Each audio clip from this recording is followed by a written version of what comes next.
Dan oke sob, tentunya kalian semua balik lagi bersama gua Nunu dalam konten serunya sepak bola. Kali ini update transfer di dunia sepak bola dunia.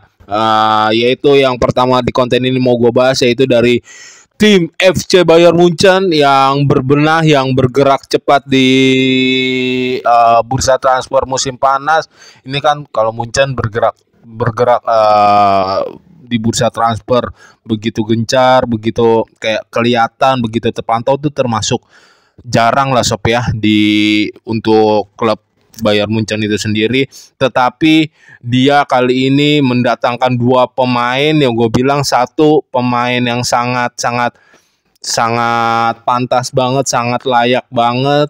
Yang satu lagi ya persentasenya gua nggak seperti yang sebelumnya 100. Kalau sebelumnya 135% lah.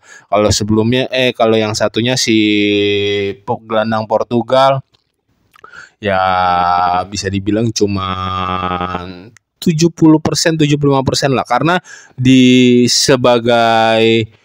Munchen, kubu Munchen sendiri, di tim Munchen sendiri mendatangkan Palhinha, banyak posisi yang lumayan cukup numpuk di kubu Munchen itu sendiri. Sekarang udah ada Kimmich yang bisa dimainkan sebagai DMF, defensive midfielder, ataupun CMF, central midfielder. Terus ada Lemar, terus ada Goretzka, sekarang ditambah Palhinha. Oke lah, Kimmich bisa dimainkan sebagai right back. Tetapi kalau buat kedalaman aja bisa dibilang cukup disayangkan, walaupun datangnya juga harganya nggak terlalu mahal. Terus kan emang ini udah menjadi incar buruan Munchen gitu dari musim kemarin. Tetapi untuk memperkokoh, kalau di saat kayak kemarin di Liga Champion memasuki babak-babak genting, Goretzka-nya cedera atau pemain-pemainnya lagi nggak perform, ya Palhinha bisa menjadi salah satu jawaban yang kemungkinan besar.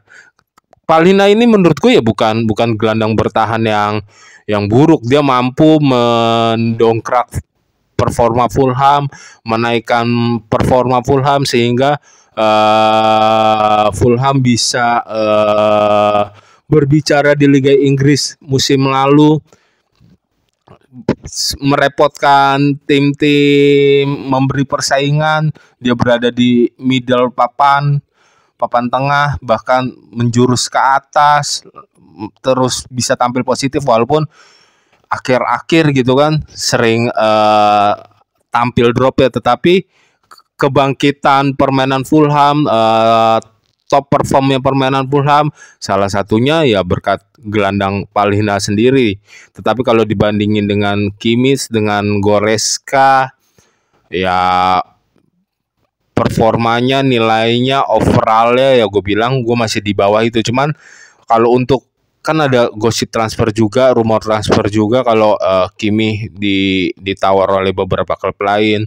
Terus Goretzka juga, kalau nggak salah Goretzka lebih tua daripada si Palhinha ini, bisa apa ya, bisa bermain secara bergantian, bisa memberikan daya saing juga.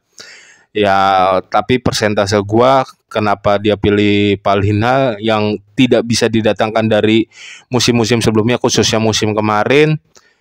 Persentasenya kalau bisa dibilang membantu kedalaman midfielder Munchen, gue setuju aja. Tetapi kalau untuk bersaing di starting line up masih sulit lah. Tetapi kalau untuk masih Lemar, ya kita cari aja siapa yang bisa lebih konsisten antara Palhinha dan Lemar.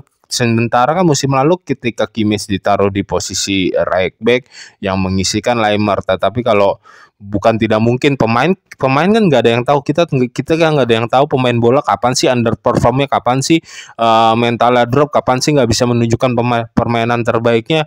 Ya mungkin Palhinha bisa menjadi jawabannya. Cuman persentase kepindahannya walaupun lumayan besar, lumayan gede, 70-75%, tetapi seharusnya Munchen bisa sekalian regenerasi, ngambil gelandang yang mempunyai talenta berkualitas lagi di bawah itu, bisa dibentuk lagi, bisa dipupuk lagi. Nah, kalau si Munchen mendatangkan Olis dari Crystal Palace ini menurut gua ya benar-benar apa ya? Benar-benar good news, good point banget, good moment banget. Kita tahu Crystal Palace sempat apa ya? Sempat ada berita, ada rumor pengen didatangkan ke Manchester United, tapi ya berbenturan karena adanya faktor Anthony. Ya gitulah. Akhirnya sekarang dia udah fix ke Munchen, merapat ke Munchen, dan ini bisa menjadi pemain yang penting banget di Munchen karena grafiknya terus meningkat di setiap permainan, terus memberikan kontribusi nyata terutama di Crystal Palace, bisa bisa bisa beberapa kali mengejutkan tim-tim besar termasuk itu Manchester United. Gue inget banget ketika Manchester United Casemiro khususnya dibuat patah pinggang dan itu menjadi serangan berbahaya oleh Crystal Palace yang dilakukan oleh Olis. Casemiro-nya juga ya ngambil sekali, cuman tekukan keepingnya Olis tuh termasuk yang skill lah, bagus lah. Dia tahu kapan menekuk langsung masuk, langsung menusuk. Dia tahu kapan dia harus bergerak di sisi permainan lawan, kapan dia harus masuk ke tengah. Ya menjanjikan lah buat Munchen transfer Olis ini. Apalagi di umurnya yang masih muda banget. Malah bahkan dibandingkan, kenapa gue sedikit menyesalkan kenapa dia nggak dibawa di Euro kemarin. Dia masih main di kelompok Prancis, kelompok umur kan.